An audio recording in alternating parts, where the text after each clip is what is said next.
Auzubillahiminash-shaytanir-rajim. Bismillahir-rahmanir-rahim. Dear students, today learn the basic use of words and phrases for HSC learning. Here we can find the rule of 1 to 4. At first, today we will talk about rule number 1. What I can see here. Rule number 1, Osborne. জন্মগ্রহণ করা বোঝালে Osborne বসে। Here is an example.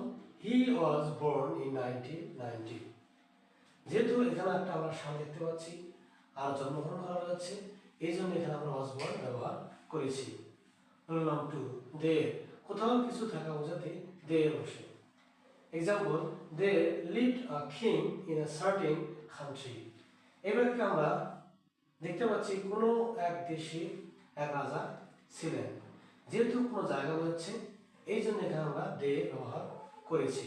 Rule number 3, ইট বাক্য শুরু করার ক্ষেত্রে ইট বসে। Here an example, it was an excellent idea. এই বাক্যটা আমরা শুরু করার জন্য ইট ব্যবহার করেছি। তার মানে কোনো বাক্য শুরু করতে গেলে আমরা ইট দ্বারা বাক্য শুরু করতে পারি।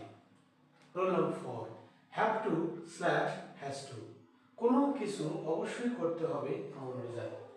এখানে একটা আমরা দেখতে পাচ্ছি, they have to take part in the exam. তাদেরকে অবশ্যই পরীক্ষায় অংশগ্রহণ করতে হবে। যেহেতু এখানে বাধ্যবাধকতা বোঝাচ্ছে, এই জন্য আমরা হ্যাভ টু ব্যবহার করেছি। আর দে এর সঙ্গে কখনো হ্যাজ টু বসে না, সবসময় হ্যাভ টু বসে। আর এই কারণে বাক্যটিতে আমরা হ্যাভ টু ব্যবহার